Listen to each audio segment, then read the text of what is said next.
유하! 오늘도 클릭해줘서 고마워요. 오늘 읽어드릴 스토리는 리그 오브 레전드의 또 다른 유니버스, 별수호자입니다. 별수호자로서 별빛을 지키던 그들은 어째서 서로 죽이고 미워하고 싸우는 걸까요? 예쁘고 화려한 스킨들이 사실은 많은 죽음으로부터 얽히고 설켜 있다면 믿겨지시나요? 오늘의 이야기, 별빛 영혼들의 사명과 타락, 그리고 운명의 경계, 별수호자 스토리 지금 시작합니다. 칠흑같이 새까만 어둠에서 채워지지 않는 허기의 힘으로 모든 우주에게 파멸만을 안기는 공허. 이러한 우주의 암흑을 씻겨내고자 태초의 별에게 선택받은 이들, 어린 영혼의 수호자들이 나타나게 됩니다. 그들은 별 수호자로 불리며 이들은 태초의 별 수호단장의 희생으로 탄생된 우주 별빛의 힘 일부와 사명을 이어받았죠.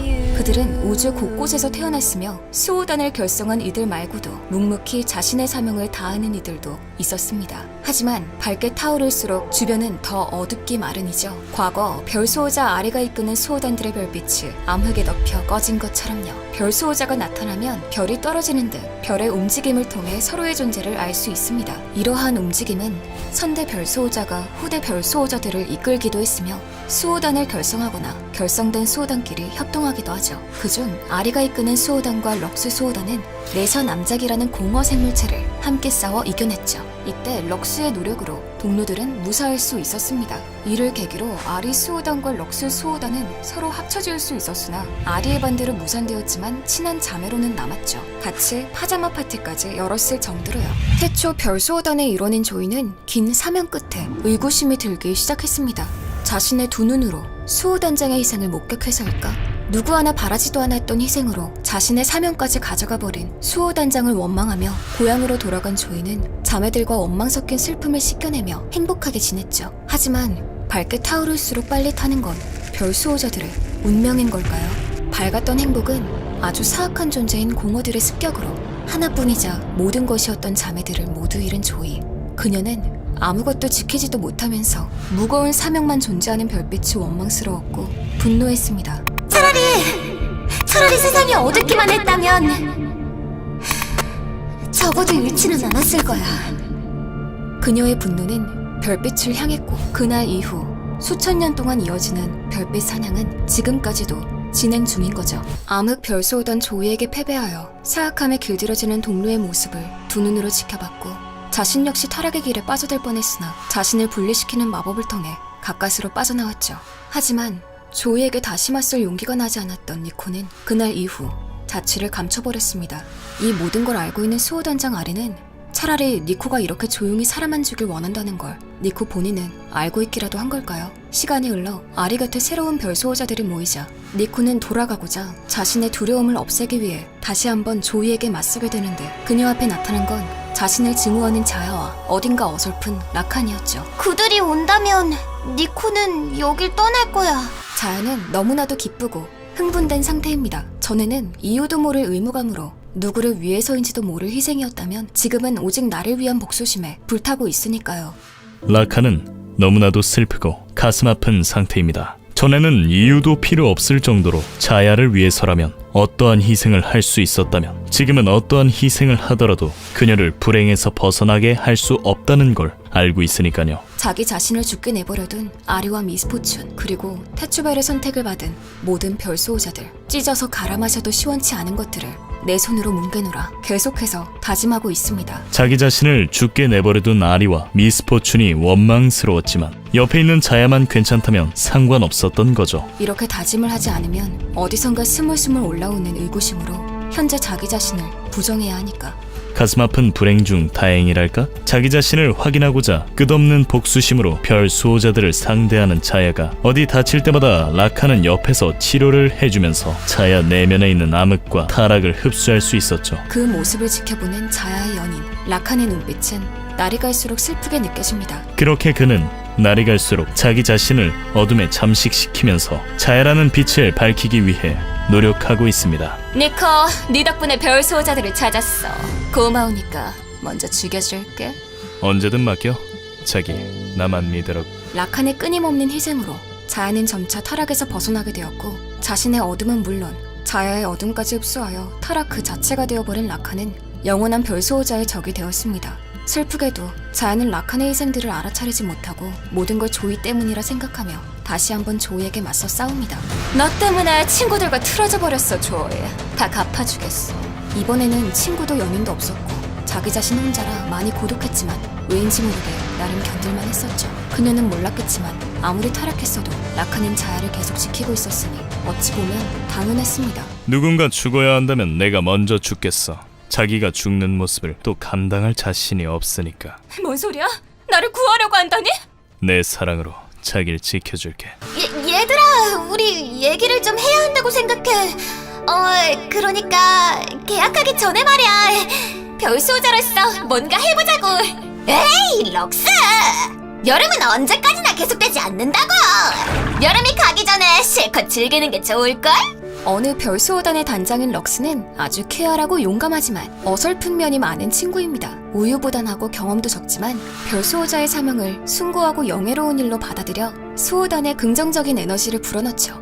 하지만 그녀는 모르고 있습니다. 별수호자의 사명과 힘에 감당해야 할 무게가 얼마나 되는지를요. 럭스와 같은 단장이지만 다른 신념을 가진 수호단장이 있습니다. 별수호자 아리였죠. 그녀는 카리스마가 넘치고 능력이 뛰어났습니다. 하지만 그녀의 수호단이 새롭게 변한 사건이 있었는데 이제는 타락하다 못해 사악해진 암흑 별수호자 조이에 의해서 말이죠. 조이의 별빛 사냥의 대상이었던 아리 별수호단은 조이에게 처참히 패배했고 니코와 자야, 라카는 죽음을 맞이했으며 이들의 희생으로 아리와 미스포춘은 살기 위해 도망쳤으나 아리에게는 슬픔과 죄책감의 길로, 미스포춘에게는 분노와 복수의 길로 빠져들게 만들었습니다. 이후 아리는 무서울 정도로 책임감에 집착하게 되었고 사명의 색이 옅어지고 있었을 때 사명감에 불타오르는 럭스와 만나게 되죠.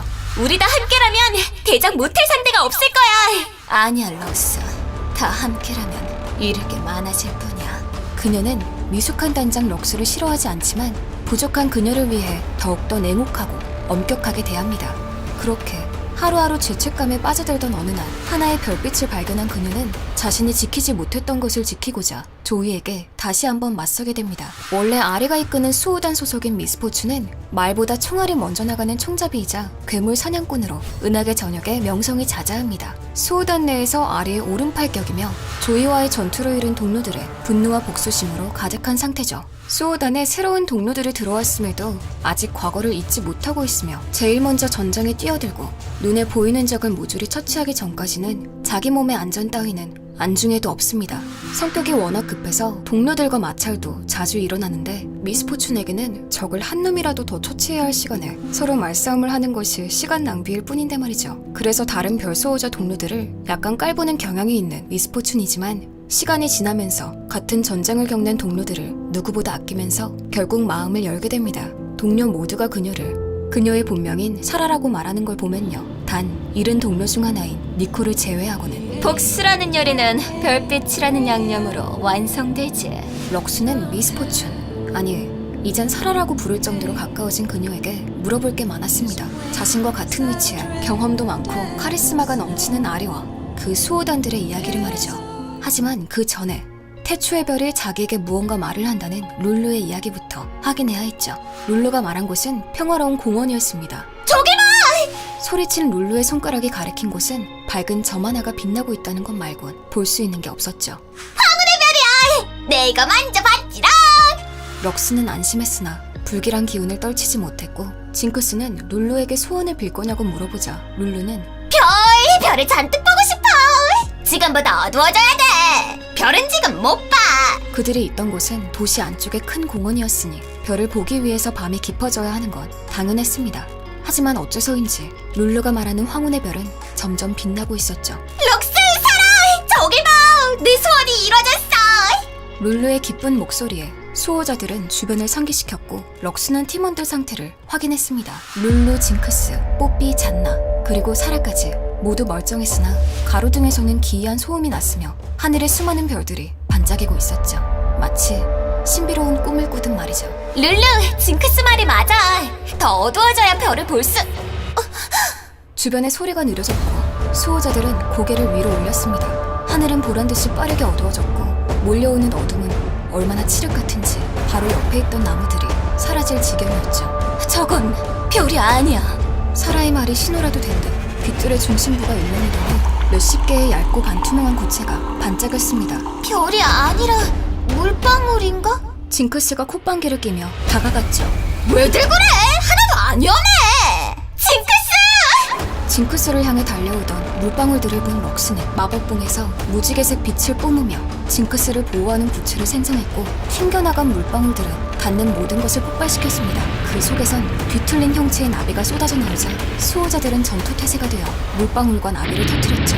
그러자 수많은 물방울들이 모여 얇은 원형이 되더니 곧 차원의 문으로 변해 암흑세계의 기다란 촉수를 쏟아내게 됩니다. 그리고 두 개의 눈이 차례로 떠지더니 사악한 문어와 괴물 해파리가 섞인 듯한 형체로 변했죠. 이내 촉수를 이용하여 주변에 흩어진 물방울을 사라에게 집중시키자 시간이 멈춘 듯 느려졌습니다.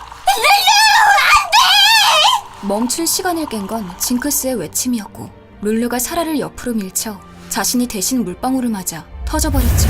그 순간 사악한 웃음소리가 점점 크게 들려오더니 해파리 머리 위로 차원문이 열리며 차원문의 경계를 넘어서는 순간 사라졌습니다. 남아있던 암흑 마법과 함께 자취를 감춘 거죠. 그녀가 오고 있어. 럭스 품에 있던 룰루가 눈을 뜨며 말했습니다.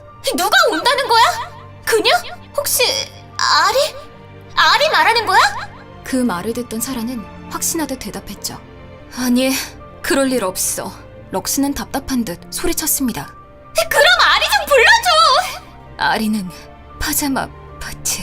사라는 잠시 고민하더니 럭스를 보며 다시 입을 열었습니다. 그날 밤 사실 아리도 파티에 오기로 했었어.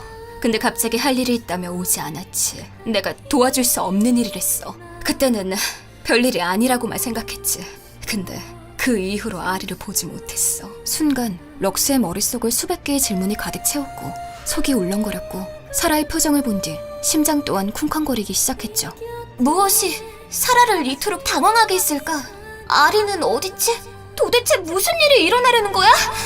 우리가 이겨낼 수 있을까? 아니, 내가 이겨낼 수 있을까? 럭스는 사라에게 물어보고 싶었지만 사라의 표정을 보고 그럴 수 없다는 걸 깨달았죠. 자, 오늘은 별 수호자들의 이야기를 읽어보았습니다. 룰루가 말하는 그녀는 누구일까요? 또 미스포츠는 무엇을 보고 당황했을까요? 그리고 아리는 니코를 구하기 위해 조이와의 결전에서 어떻게 되었을까요? 앞으로 나올 별 수호자의 스토리를 통해 확인할 수 있겠죠? 참고로 본 영상은 단편 소설이나 인게임에서 캐릭터들의 상호 대사를 참고하여 약간의 각색을 했으니 재밌게 봐주셨길 바랍니다. 그럼 오늘 영상은 여기까지. 오늘도 봐줘서 고마워요. 안녕.